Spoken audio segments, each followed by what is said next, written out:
Okay, so we've looked at how the Green's function method plays out with the aid of a simple example involving a harmonic oscillator with an external driving term. So the idea is to look at the external driving term as being made up of many impulses and find the response of the system to an impulse, and then stitch together the solutions of all these impulses, and we get the general solution for the given problem.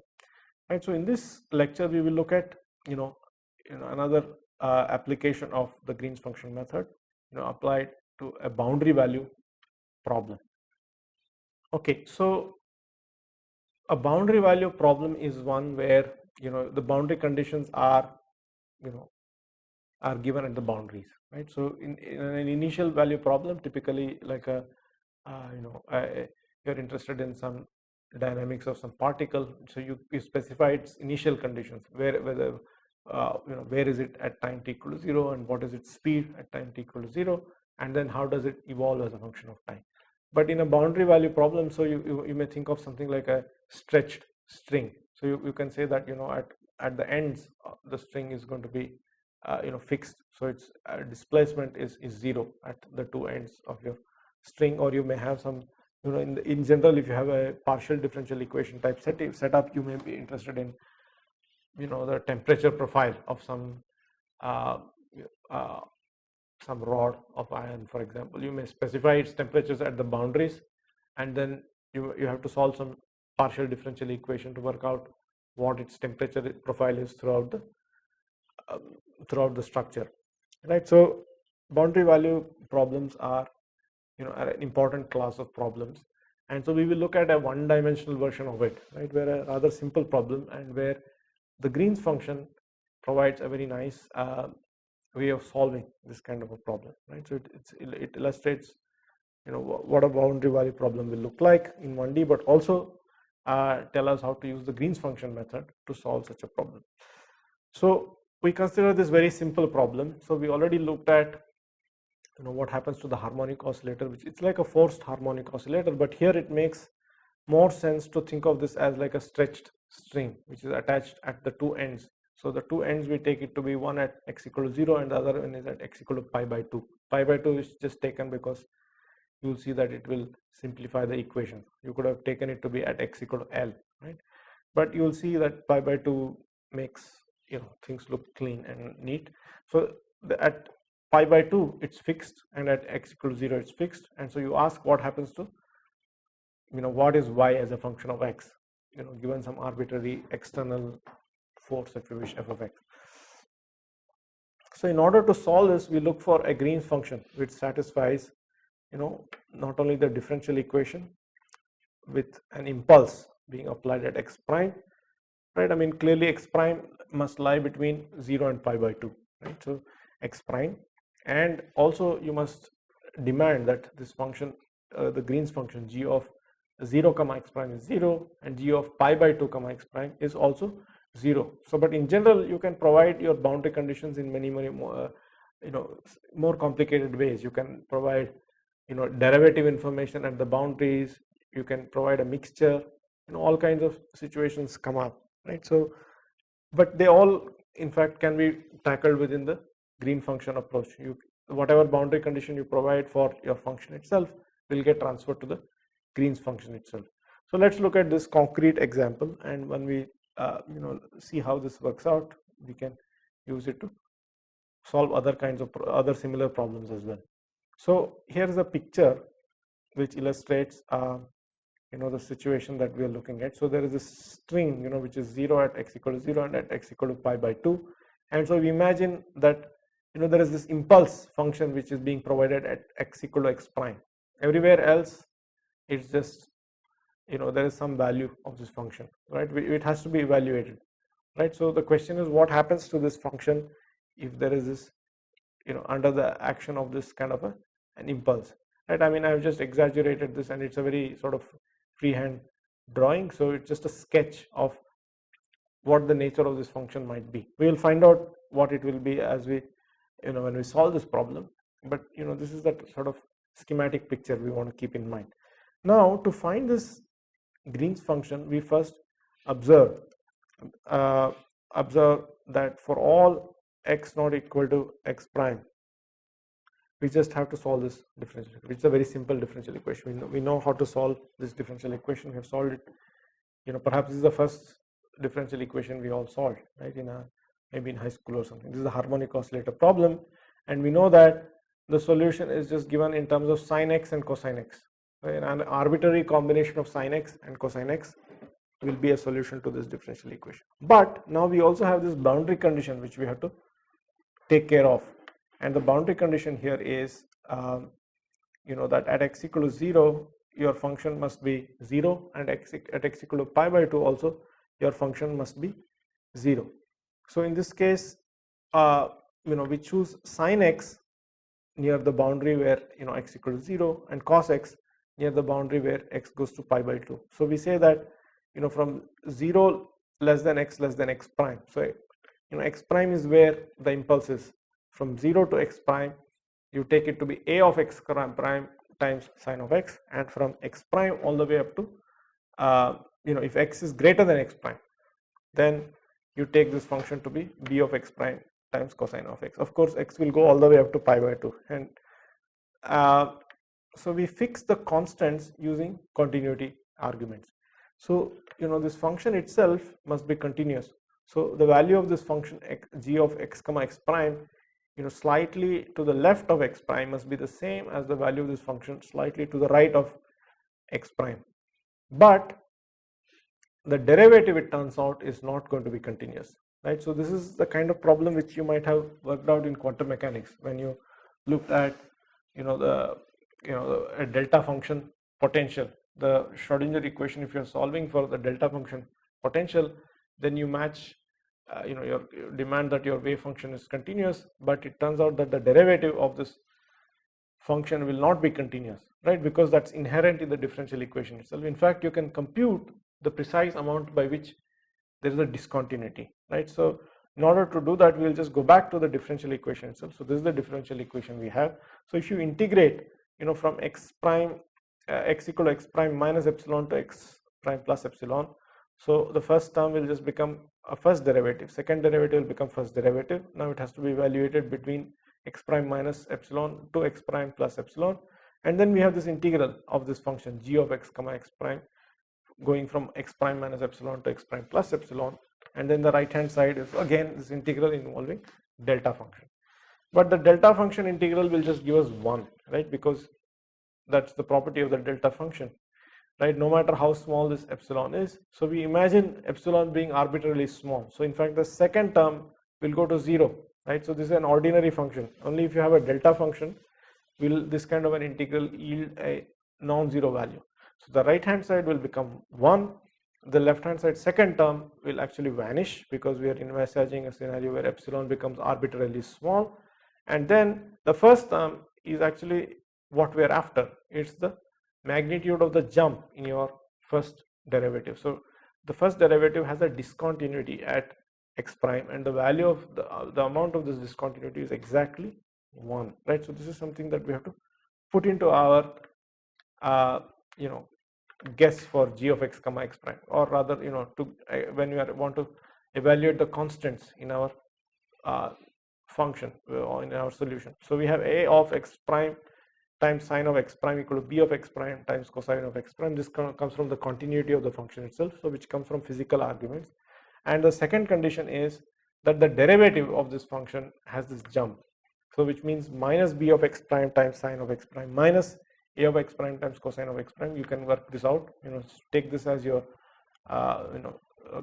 Green's function and take its derivative, and the jump is given by this function that must be equal to 1.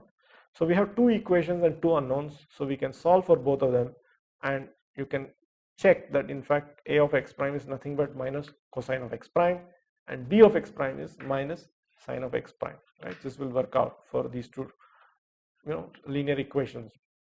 And therefore our Green function is simply given by minus cosine of x prime times sine of x if x is less than x prime, and it's minus sine of x prime times cosine of x if x is greater than x prime. So we can write down the formal general solution in this very nice form, right? So it's just alpha of x So it's alpha of x, it's alpha of x times cosine of x plus beta of x times sine of x, where alpha is given by this integral minus 0 to minus 0 to x sine of x prime f of x prime dx prime.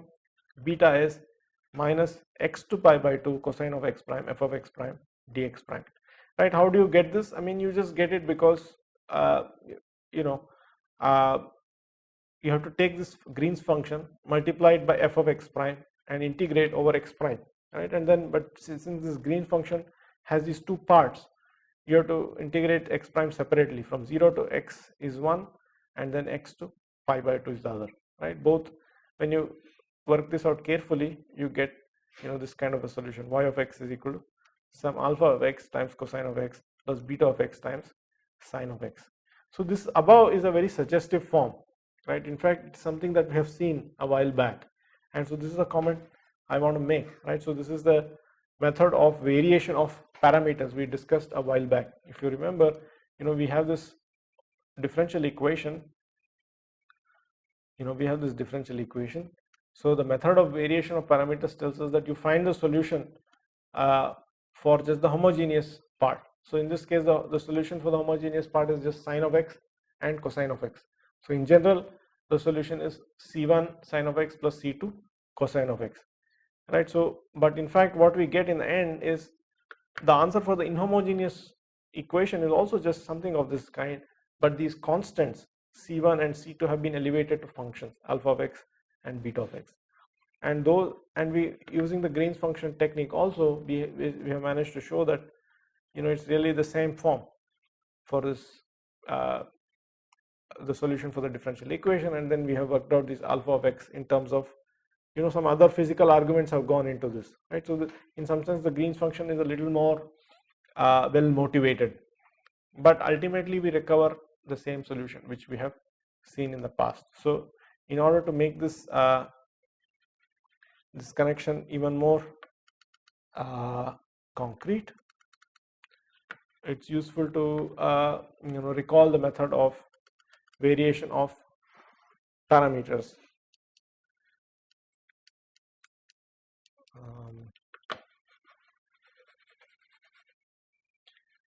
So the method of variation of parameters.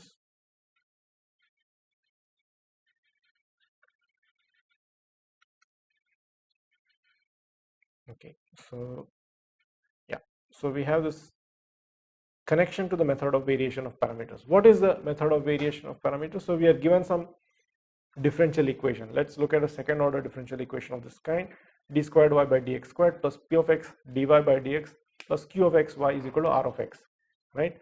So if we can somehow, by some means, we have found the solution for the homogeneous differential equation, right, which itself in general is a hard problem, by the way, right? So there is no a priori given solution for even the homogeneous differential equation, because you have these p of x's and q of x's sitting in here, right? But suppose we assume that we have by some means obtained y1 and y2, right? So then the method of variation of parameters we saw was like a systematic way to work out the solution for the inhomogeneous differential equation. So what we showed was that you start with this kind of a general solution for the homogeneous differential equation, and then you elevate c1 and c2 to functions v1 and v1 of x and v2 of x, and then we have a string of arguments, and then we managed to show that the final answer is a particular solution is given in terms of these Wronskians of these functions. So you have a y1 times this integral involving minus y2 times r divided by Wronskian dx, and then likewise you get another v2 also has this integral, right? So this is where Wronskian is given by this determinant, right? So this is something that we showed many lectures ago. Now we'll just quickly point out that the Green's function method would also lead to an answer of this kind, right? So the details you'll have to work out, right? If you have to give all the details, it's better to do it sort of problem by problem basis rather than keep it completely general. But let's indicate what the general approach is, right? So if we were to do this problem by the Green's function method, we would look for the Green's function of this kind. So we have to find d squared by dx squared acting on g of x comma x prime plus p of x times first derivative of g plus q times g is equal to delta of x prime minus x. And the solution is going to be of this form, right? So it's something very similar to the concrete problem we worked out. So you will have something like, so now y1 and y2 are functions which are given. So when x is less than x prime or x is greater than x prime, you will have y1 of x and y2 of x as your solutions. Now it's just that you may have different coefficients associated with them. In our case, we saw that only one of them operated, to the left region, in the left region, and the other operated in the right region because of the boundary conditions. But here we have not specified any boundary conditions. If you specify boundary conditions, maybe these equations will simplify. But in general, you will have some a1 of x prime y1 plus a2 of x prime y2 for x less than x prime, and then there is another b1 of x prime y1 plus b2 of x prime y2 for x greater than x prime.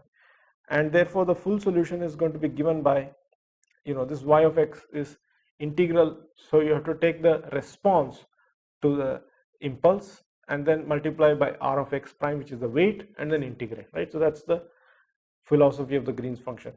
And so in this case, g of x prime, again you will have to break it into two parts. For this is an integral over x prime, so if x prime is less than x, you will have to do this b1 of x prime y1 plus b2 of x prime y2, and then the entire thing has to be multiplied by r of x prime, then you have to do dx prime.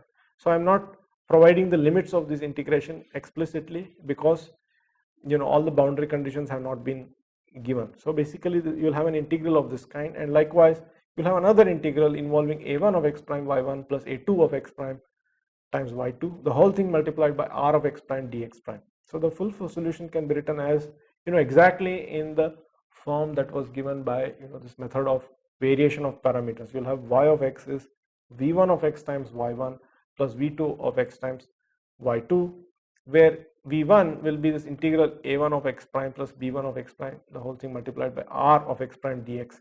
So if you see, there was this, the final solution also had this r of x sitting here, and then there is this stuff involving, which we showed it to be exactly minus y2 by w, right? So here we have, a1 of x prime plus b1 of x prime, and so, with some work it's possible to show that these two coefficients will also be, exactly in this form, right? So that comes from solving for these the boundary conditions. You have to match the boundary conditions at the point x prime, right? So that will give us two conditions. So the two functions, function to the left of x prime and right of x prime should agree at the point x prime, and the derivative will have a jump which can be calculated, and it will be given in terms of all this, this original differential equation. So we will not work out all the details, and also there will be two more boundary conditions which come from the ends.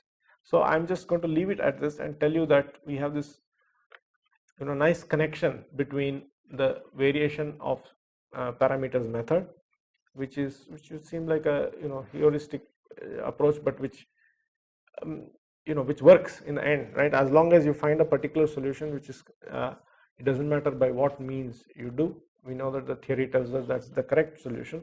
So, but it was somewhat of a magic trick in some sense, that this variation of parameter method works. But here this Green's function method is a little more well grounded physically. You think of this right hand side as made up of a bunch of pulses.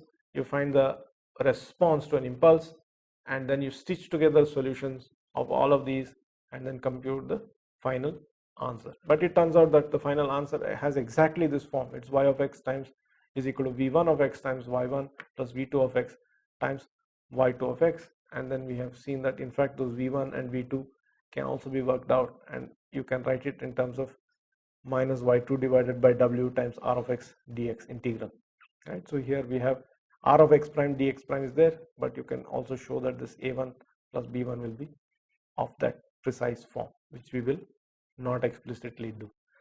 Okay, so that's all for this lecture. Hopefully we got a fairly a